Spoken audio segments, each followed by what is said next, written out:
እናቴ መጦር በሚገባኝ ሰዓት እሷኛን ነው እየጦረች ያለችው።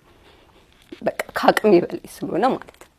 ከዚህ ሁሉ ደግሞ መከራ ጥሽና ሰይፉ ሾው ላይ ወጥተሽ ፍቃዱ አሰከመው ብለሽ ተናገሪ ተባልኩኝ። የታዋቂው አርቲስት ፍቃዱ ከበደ የልጅ እናት እንደተናገረችው በሁለት ማህፀን ሁለት የብልት አካልና በአንድ ኩላሊት የተወለደችው የ19 ዓመቷ ወጣት አስገራሚ የህይወት ፈተና አጠናክረናል። የህይወቷን ምዕራፍ ገለጥ አድርገን እናደርሳችኋለን።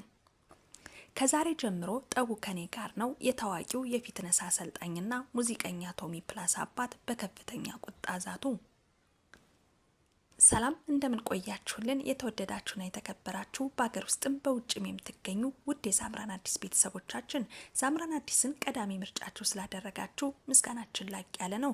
ቻናላችን አዳዲስ ወቅታዊ አዝናኝና አስተማሪ ሁነቶችንና ትርክቶችን ወደ እናንተ ውድ ቤተሰቦች ተደራሽ የሚያደርግ መሰናዷችን ነው። ውድ ቤተሰቦቻችን ቻናላችን አዲስ ቻናል ነውና ቀና ትብብራችሁን እንፈልጋለን። ውድ ቤተሰቦቻችን ቻናላችን አዲስ ቻናል ነውና ቀና ትብብራችሁን እንፈልጋለን። ቪዲዮን ላይክ፣ ሼር፣ ሰብስክራይብ በማድረግ ለዘወትር ተወዳጁን ሀሳብ አስተያየታችሁን ኮሜንት ላይ ያስቀምጡልን። የለቀቅናቸው አዳዲስ ቪዲዮዎች በቀጥታ እንዲደርሳችሁ የደወል ምልክቷን በመጫን አብራችሁን ዝለቁ፣ ታተርፋላችሁ። ወደ ቀዳሚ መረጃችን እናመራለን።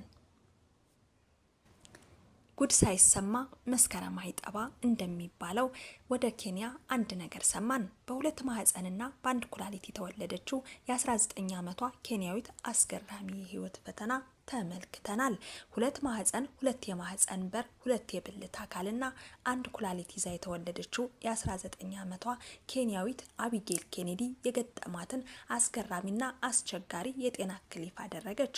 ከተወለደች ጀምሮ ያልታወቀውና ለአጠቃላይ ሐኪሞች እንቆቅልሽ ሆኖ የቆየው ይህ ብርቅዬ የተፈጥሮ እክል የታወቀው ለአቅመ አዳም ደርሳ የወር አበባ ማየት በጀመረችበት የ14 ዓመት እድሜዋ በ2020 ላይ መሆኑን ገልጻለች። የወር አበባ ደም ወደ ውጭ መውጣት ባለመቻሉ በሰውነቷ ውስጥ በመከማቸቱ ምክንያት ከፍተኛ የሆድ እብጠትና ህመም ያስከተለባት ሲሆን በመጀመሪያ እርጉዝ ናት ተብላ ተጠርጥራ እንደነበር ታስታውሳለች።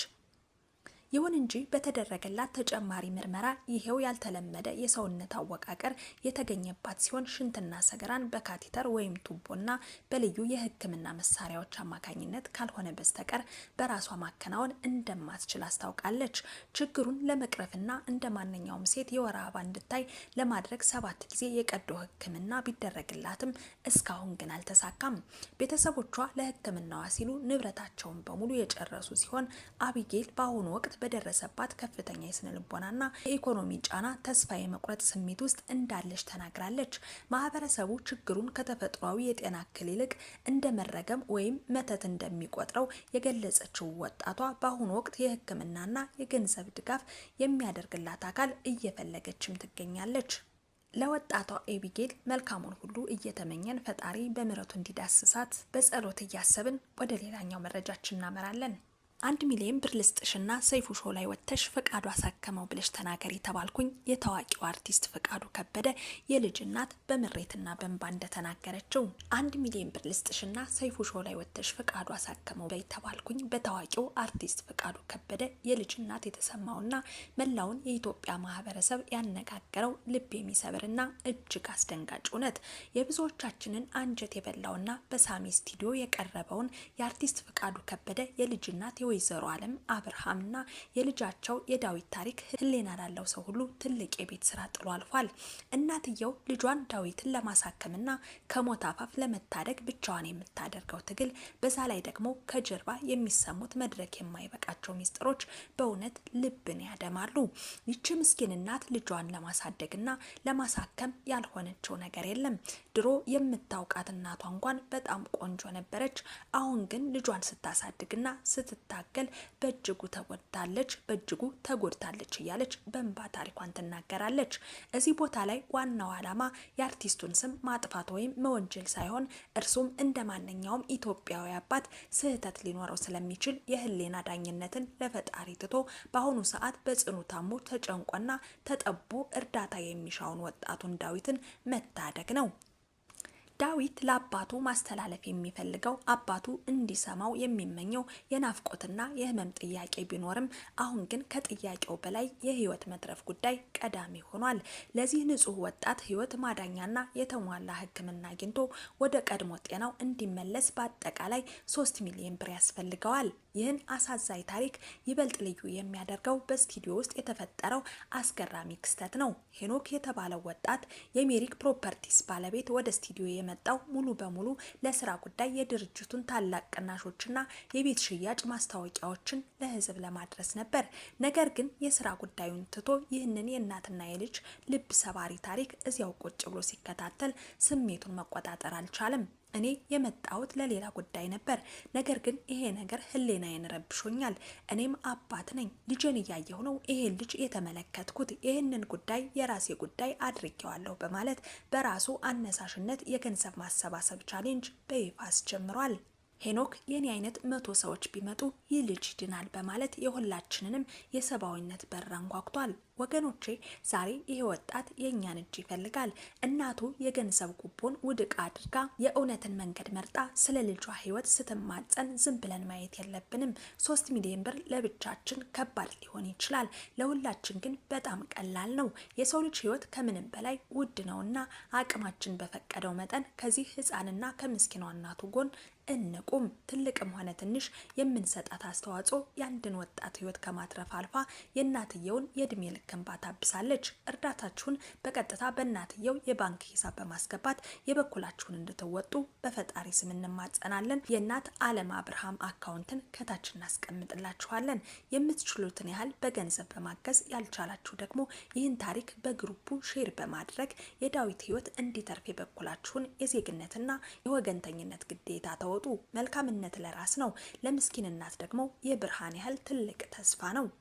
ወጣቱ ዳዊት ሙሉ ለሙሉ ወደ ጤናው ተመልሶ ወደ ቀደመ ህይወቱ እንዲመለስ በመጨረሻም ከዛሬ ጀምሮ ጠቡ ከኔ ጋር ነው የታዋቂው የፊትነስ አሰልጣኝና ሙዚቀኛ ቶሚ ፕላስ አባት በከፍተኛ ቁጣ ዛቻቸውን አሰምተዋል። በኢትዮጵያ የፊትነስ ዘርፍ በዳንስ የፈጠራ ስራው የሚታወቀው ቶሚ ፊትነስ ቶማስ እና በጌታቸው መካከል የተነሳው የቃላት ጦርነት ጡዘቱ ከፍተኛ ደረጃ ላይ ደርሷል።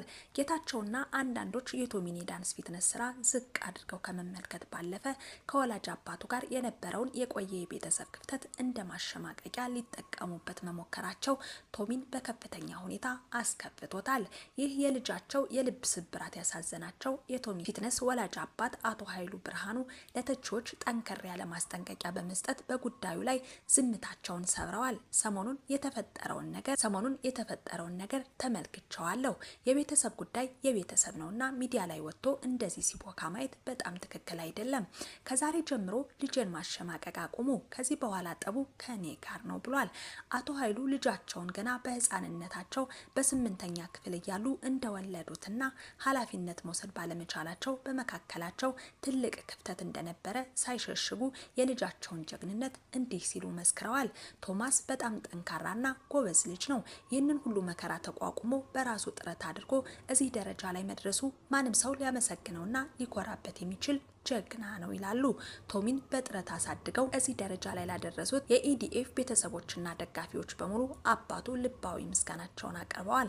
አቶ ኃይሉ ማህበራዊ ሚዲያ ላይ ቶሚን ሊያጠቁ ለሚሞክሩ ሰዎች በሩን እየዘጉ ለልጃቸውም ይፋዊ የይቅርታና ቃል ኪዳን ጥሪ አቅርበዋል። አቶ ኃይሉ እስካሁን ስላደረግኩት ነገር በሙሉ ይቅርታ እንድታደርግልኝ ጠይቃለሁ። ከዚህ በኋላ በቀሪ ዘመኔ አንተ እንደ አባት እኔ እንደ ልጅ ሁኜ በቤትህ ላገለግልህ ከጎንህ ልቆም ቃል ገባለሁ። አሁን አብረን ነው የምንኖረው፣ እያገዝኩትም ነው ብለዋል። የሰው ልጅ ካለፈው ስህተቱ ተምሮ ክፍተቱን ሞልቶ ለልጁ ጋሻ መሆን መቻሉ ትልቅ ሰብአዊነት ነው። ቶሚን በአባቱ ታሪክ ሊያሸማቀቁት የሞከሩ ሰዎች ዛሬ አባቱ እራሳቸው የልጃቸው ጋሻ ሆነው መታየታቸው ልብን ያሞቃል። ውድ ቤተሰቦቻችን ለዛሬ የነበረን መረጃ ይህንን ይመስል ነበር። አብራችሁን እስከ ፍጻሜው ስለዘለቃችሁ ምስጋናችን ላቅ ያለ ነው። ቪዲዮን ላይክ፣ ሼር፣ ሰብስክራይብ በማድረግ ቀና ትብብራችሁን አይለየን እንላለን። በሌላ በአዲስ መረጃና በአዲስ አቀራረብ እስከምንገናኝ በያላችሁበት ሰላማችሁ እንዲበዛ እየተመኘው የዛሬን እዚህ ጋር አበቃው። ቸር ቆዩኝ።